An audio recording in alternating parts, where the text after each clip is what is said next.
कार्यक्रम की मुख्य अतिथि परम आदरणीय दीदी श्रीमती सरला शर्मा जी, कार्यक्रम की अध्यक्षता कर रहे डॉक्टर सुरेश देशमुख जी, खास विशिष्ट अतिथि यहाँ से जा चुके सुधीर शर्मा जी, श्रीमती सपना निगम जी और छंद के के संस्थापक भाई निगम जी एवं आप सबको मेरा हार्दिक अभिवादन। जितने लोगों की पुस्तकों का विमोचन हुआ है मैं सभी को बधाई देता हूँ, उनके उज्जवल भविष्य की कामना करता हूँ। मैं देख रहा हूँ खाना खाने के बाद आराम करने का मन होता है और सबके चेहरे में दिन भर बैठने का थकान भी मैं महसूस कर रहा हूँ। इसलिए मैं बहुत कम शब्दों में अपनी बात को समेटने का प्रयास करूंगा और कोशिश करूंगा कि विषय के अंतर्गत ही अपनी बात रखूं आपके सामने। संगीत के दामोदर पंडित ने कहा है कि संगीत के 7 स्वरों की उत्पत्ति पशु पक्षियों से हुई है। सा रे गा मा पा धा नी सा की उत्पत्ति मोर, चातक, बकरा, कौवा, कोयल, मेढक, हाथी से हुई है। स्वर से अक्षर, अक्षर से शब्द, शब्द से वाक्य, वाक्य से भाषा और भाषा से विविध विधाएं पैदा हुई है। आज साहित्य का जो समूह है 2 वर्गों में बढ़ गया है, एक लिखने वाले और एक लिखने वाले। लिखने वालों का कार्यक्रम लाखों रुपए में भी कुछ दिन पहले हुआ राज्योत्सव के दौरान, जिनको देखने के लिए लोग इकट्ठे हुए थे लाखों की संख्या में। लिखने वालों को सुनने वाले इकट्ठे होते हैं सुनने के लिए। आज यहाँ का जो मंजर है वो लिखने वालों का है और सुनने वालों का है, गुनने वालों का है। मैं साधुवाद देता हूँ आप सबको। मैं 2016 में व्हाट्सएप ग्रुप में जुड़ा था जितेंद्र वर्मा जी और अरुण निगम जी के द्वारा, जब ये संस्था शुरू हुई थी। 24 घंटे मैं वहां पर सबकी छंद की रचनाओं को पढ़ा और आखिरी में प्रतिक्रिया देकर वहां से मुक्त हो गया। और आज 2025 में मैं यहाँ जुड़ा हूँ और मैं देखता हूँ कि 10-12 लोगों से शुरू हुई यात्रा आज 300 तक जाकर पहुंची हुई है। अपार प्रसन्नता होती है। और सबसे बड़ी बात मैं ये कहना चाहूंगा आपको कि जो अनुशासन होता है, अनुशासित व्यक्ति ही छंद लिख सकता है। ये मुख्य जरूरत है। जो आदमी अनुशासित नहीं होता वो छंद लिख ही नहीं सकता। मनुष्य में 3 गुण पाए जाते हैं जिन्हें त्रिगुण कहते हैं। मैं हिंदी में क्यों बोल रहा हूं ये मैं अंत बताऊंगा। मनुष्य में 3 गुण पाए जाते हैं जिन्हें त्रिगुण कहा जाता है, तमोगुण, रजोगुण और सतोगुण। सतोगुण का होना बहुत जरूरी होता है कवि के अंतर्गत। सतोगुण का मतलब सत्य, निष्ठा, निष्पक्षता, विनम्रता, संवेदनशीलता और संयमशीलता। यहां जितने लोग हैं ये 5 गुण मैं सब में देख रहा हूं। मैं देखा कितना संयम है आप लोगों के अंदर, कितनी विनम्रता है। ऐसा नहीं लग रहा है मुझे कि मैं 9 साल के बाद आपके बीच में आया। मैं पहली बार आया हूं। पहली बार आज मैंने इनको पढ़ा, सपना जी को, इनके बारे में सुना। कितना अच्छा मुझे लगा, मैं आपके साथ बयान नहीं कर सकता। मैं तो सोचा था, आपने पूछा मैं कि ये सपना जी कौन है, क्योंकि मैं अनुमान लगा रहा था कि हो सकता है निगम जी के यहाँ। मैं भाभी तो नहीं कह सकता, मेरे छोटे हैं ये लोग, इसलिए हो सकता है उन्हीं की पत्नी है करके। और आपको 2-3 बातें मैं यहाँ पर रखना चाहूंगा कि ये जितनी भी विधाएं आप लिख रहे हैं, बोलूं मैं तो काफी लंबा समय हो जाएगा। शब्दों में ही उसकी परिभाषा सीमित होती है। कविता मतलब कल्पना, विचार और तात्विकता का समन्वय कविता है। गजल के बारे में मिर्जा गालिब साहब का एक बहुत प्रसिद्ध शेर है कि बनाए जा है गालिब उसकी हर बात, इबारत क्या, इशारत क्या, अदा क्या। आने वाले दिनों में ये 3 शब्द जो है गजल के लिए बुनियादी तत्व माने गए हैं। इबारत, इशारत और अदा अगर किसी की गजल में नहीं है तो गजल गजल नहीं, चाहे किसी भाषा में लिखी जाए। जहां तक दोहे की बात है तो दोहे, पहला दोहा लिखा था सिद्ध सराबा जी ने सन 650 में। वहां से दोहे की यात्रा शुरू होती है और कहा भी गया है कि पहली अंत्यानुप्रासिक कवि जो शुरुआत हुई वहीं से हुई है। तो वो है जही वन पवन न सच रही, रवि शशि नाही पवेश, तही बट चित्त विश्राम करूं, सरहे करी उवेश करके वहां से यात्रा शुरू हुई। और गजल की बात होती है तो इस्लामिक काल के पहले गजल का कोई अस्तित्व नहीं था।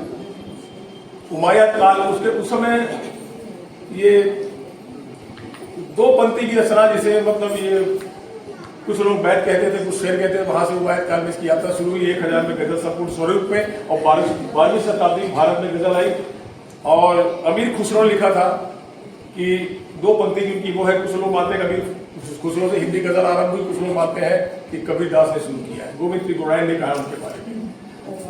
जहां तक गीतों की बात आती है तो गीतों के लिए 6 तत्व बुनियादी माने गए हैं: सुश्रुतम, सरसम, चैव, सरागम, मधुराक्षरम, सालंकारम, प्रमाणम च षड्विधम गीत लक्षणम। अगर गीत में आजकल अगर हम देखें छत्तीसगढ़ के साहित्य इतिहास को बहुत जल्दी अभी बोल रहा हूं, 3 भागों में बांटा गया है। 1000 से 1500, 1500 से 1900, 1900 से जो आधुनिक काल चला आ रहा है। आज जो हम लोग रचनाएं लिख रहे हैं छत्तीसगढ़ में, आज नवगीत बहुत लिखे जा रहे हैं। वैदिक काल से जो यात्रा शुरू हुई, वाल्मीकि जी के रामायण से पहले जो है साहित्य लिखा जाता था उसे वैदिक साहित्य माना जाता था, और बाद में लिखा गया उसे लौकिक साहित्य माना जाता था। वैदिक साहित्य में मात्राओं की गणना नहीं होती थी, अक्षरों की गणना होती थी, लेकिन लौकिक साहित्य में मात्राओं इसकी गणना दोनों शुरू हो गई। और ये जो अपन लिख रहे हैं वो सब लौकिक साहित्य के अंतर्गत चीजें आती है। आप सब जो लिख रहे हैं वो सब, तो यहाँ से यात्रा शुरू होते थे। बाद में पारंपरिक गीत, इति वृत्तात्मक गीत, उसके बाद छायावादी गीत, नवगीत, जनवादी गीत, और उसके बाद आजकल समकालीन गीत का चलन चल रहा है। मैं यहाँ पर आप छंदकारों के बीच में बैठा हूँ, ये महसूस करता हूँ कि अभी मैं जैसे कभी कभी देखता हूँ यूट्यूब में, तो आजकल लोकगीत के नाम पे कितनी कुहड़ता परसी जा रही है। अगर आप लोगों ने, मैं कभी सम्मेलन सुनने जाता नहीं हूँ, सालों हो गया मैं जाना बंद कर दिया हूँ। ना तो मैं मंचों पे कविता पाठ करने जाता हूँ, ना सुनने जाता हूँ। मेरे पास भी पास आया था कि आप आए करके, लेकिन मैं नहीं गया। लेकिन मैं क्योंकि लिखता हूँ कालम, इसलिए मैंने बैठकर वो कवि सम्मेलन सुना है। आप लोगों ने सुने होंगे अगर, तो देखे होंगे क्या कवि सम्मेलन में पढ़ा गया और क्या माजरा था वहां का। तो मेरा कहना है कि अच्छी पुस्तकों की सस्ती वितरण प्रणाली हमारे प्रदेश में लागू होनी चाहिए। इतना जो छंद लिखा जा रहा है, अच्छे अच्छे जो आपके विचार आ रहे हैं, ये कौन इसको ये खरीदेगा? इस हमारे यहाँ हिंदी साहित्य अकादमी का गठन तो हो गया है, लेकिन कितना फंड है उसके पास? कहां से इतना फंड आता है कि ये जो मनोरंजन के नाम पर इतना खर्चा किया जाता है? चाहे हम भी, मैं आलोचना नहीं कर रहा हूं, मैं मुझे प्रसन्नता है कि हम रजत जयंती मना रहे हैं छत्तीसगढ़ की। 25 वर्ष हो गए हैं। सुधीर शर्मा एक प्रकाशक यहाँ से बोल कर गए हैं, उनके मन में पीड़ा है कि छत्तीसगढ़ी जो हम माता है हमारी, इसको विध्वंस का सामना करना पड़ा। लेकिन ये आज कहाँ पीड़ा हमारे अंदर ये है? बाहरी लोग आते हैं, उनको हर महत्वपूर्ण पदों पर बैठे, ठीक है, भारत हमारा समरसता का देश है, यहाँ पर कहीं से भी कोई जाकर कहीं भी नौकरी कर सकता है। लेकिन अगर वो क्षेत्रीयता को नकारता है तो ये तो दुख की बात है, क्योंकि हमारे क्षेत्र में इतने अच्छे अच्छे रचनाकार, आज मैं जो सुन रहा था, आप में से कुमार विश्वास से अच्छा पढ़ने वाले कई लोग नजर आए यहाँ पर। कि आपके अंदर क्या नहीं है? बोला जाता है कि शब्द, और उसके बाद आपके अंदर भाव, ये भी है आपके पास, शब्द भी है और सारी चीजें हैं उसके अंदर।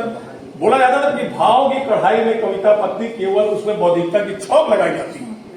भावना आपके पास प्रबल होनी चाहिए। पहले व्याकरण नहीं बना, पहले तो कविता ही, उसके बाद व्याकरण का निर्माण हो। अनुष्टुप छंद वाल्मीकि को अपने आप पैदा हो उनके मन में, जब उन्होंने क्रौच में से नर पक्षी को घायल होकर बिखरे देखा था।